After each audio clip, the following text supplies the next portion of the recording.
There's three types of people in this business, and you could be one of the three. You could be good, you could be bad, or you could be different.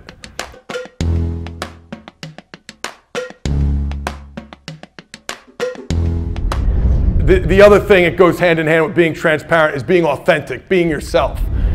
I always like to give examples. At that time, this kid was one of my clients, a high school football player from New Jersey. Name is Eric Arndt. This was him then.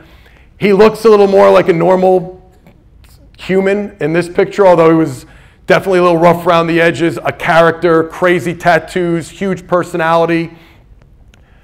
Very long story short, I start training Triple H. He asked me one day, he goes, hey, you have any I don't care if they have any wrestling experience, but we're having a tryout with the WWE. You have any characters at your gym? We're gonna have an open tryout. I go, I got a kid. He's no wrestling experience, decent athlete, not the greatest athlete in the world, not big, he's about 5'9", 185, 190 pounds, but big personality, big character. Get him a tryout, does good enough for the WWE to sign him, but 6 months later, they're about to cut him because they have 70 at their performance center. They have 70 wrestlers that are all stud wrestlers that have wrestling experience. They go and they wrestle in Japan, and then there's this guy. So when they're evaluating their talent every 3 to 6 months, they go, Eric, he's not that good in the ring. He's not that big. He's not that strong. We got to release him. Triple H gave him one more chance. He pulled him aside. He goes, dude, the coaches here want to cut you, but I'm going to give you one more chance. All right, so I don't even know what to tell you. Get your head out of your ass, but next time around, you're getting cut.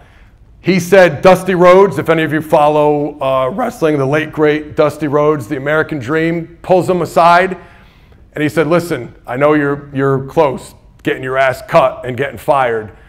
I'm going to tell you, I'm going to give you some advice. There's three types of people in this business. And you could be one of the three. You could be good, you could be bad, or you could be different. And last time I saw Eric, he told me the story, and he goes, man, I fucking sat there for a minute, and I was like, my wrestling isn't that good, so I'm not gonna be a pro wrestler if I'm not a good wrestler. They already just told me if I continue to be bad, I'm getting fired. He was like, fuck it. He is inherently a different person. If you know him, he used to write rap music, and he used to carry around a notebook with insults, and he's like half comedian, half rapper. He's a lunatic. So this is the same guy.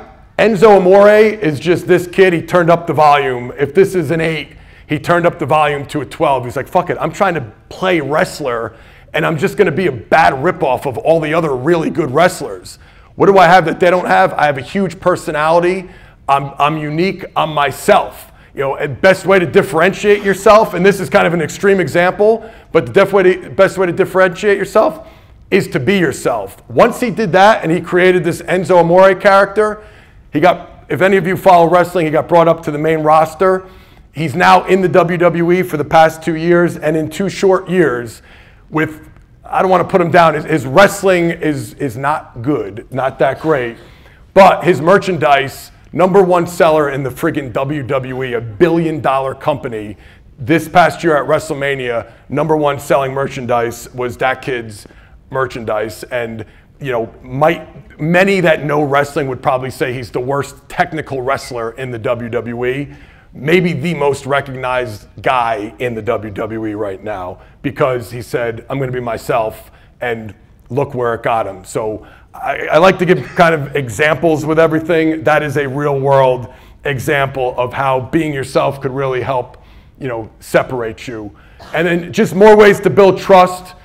I think all these things, you know, social proof does help. We all like to train. You know, we all got in this probably because we love training. I'm still a technician at heart. I told you guys at the beginning, I'm a coach, I'm a trainer.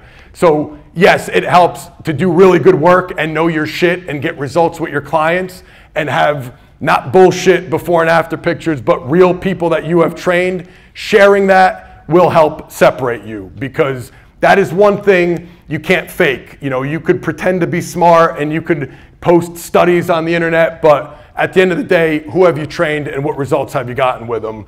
That's big. If you are gonna sell shit, try not to use the typical sales pitchy, you know, pompous bullshit. You know, Dave talked about the yellow highlights. Like, I feel like everybody copies and pastes.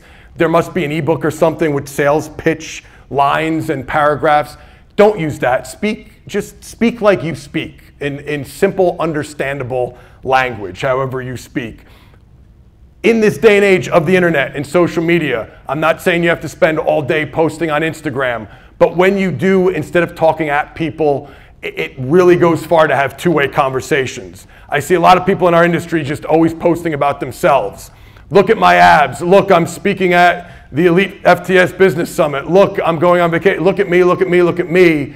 Where you want to be providing value to your clients, to your audience. You know, yeah, that's good. You should be in shape and share some of these type of things. But my rule is like a 90-10 type of thing. 90% of the time I'm giving free information, posting shit that my audience can use and it will help them. 10% of the time I'm gonna come back and ask them for something. Hey, I got an ebook, you know, buy, you know, I'd appreciate it if you bought it. Hey, I got a certification coming up this month. Here's how you sign up. If you flip-flop it and it's 10-90, not gonna be good, not gonna be good. And at the end of the day, be nice. You know, too many people arguing, trying to elevate yourself by talking shit about other people and talking shit about other trainers, never lasts. So just to conclude, last two slides here. When you do this, again, speaking from experience, that is how you build a tribe, I call it, of loyal followers. And the good thing is, you don't need, if you have a loyal following that knows you, likes you, and trusts you, you don't have to have 1 million Instagram followers like, you know, the chicks that show their asses and you're like, fuck, I'll never get to 1 million subscribers. I don't have a nice enough ass to have that many followers. You could have 1,000 or 500 if they know you, like you, trust you, and the engagement is higher. That's going to take you a lot further than having 1 million people that are just looking at your pictures and they don't really know, like, trust, you know, respect you. So that is very, very important. And I just put a picture up there of the podcast to paint that picture. When I first switched over to CBS Radio with my podcast, at the time I was getting average of 25,000 downloads a week, which isn't, it's good, but not great compared to some of the people they had. To hammer home this point, after the first week, CBS came back to me. They said, hey, you have the least amount of downloads because they have a lot of celebrities and pro athletes on their podcast platform, but you had 25,000 downloads, but our advertisers for that show told us that your engagement, the amount of people who went to their website and used the promo code and bought the product, was the equivalent of podcasts that have 75,000 to 100,000 downloads. So just to kind of impress upon you guys that it's not all about how many followers you have. You could have less, but get a lot more out of them if they know, like, and trust you. And then I'll leave you with this note. We all know Arnold, so I got to finish with an Arnold story. The worst thing I could be is the same as everybody else. I'd hate that. One of my all-time favorite quotes, when I was looking for this poster for my gym, I stumbled upon an article from a business magazine, an interview with Arnold. And the article was about how he was told he would never make it in Hollywood. And he said the reasons he was told he would never make it for years before he finally got his first role was, he said, you're way too jacked, you're way too muscular. Look around Hollywood. Nobody in Hollywood looks like you. You don't fit in. You don't look like a Hollywood leading man. You don't look like a Hollywood actor. Plus, you have an accent unlike anything we've ever heard. Like, what the hell is that Arnold accent? We never heard that before. You're gonna have to work on that. You're gonna have to change that. And your last name is way too long. Way too long, way too hard to pronounce. With those things, you'll never make it. To conclude, think about this. Why is Arnold Schwarzenegger one of the most recognizable people on the planet, not on the fitness industry?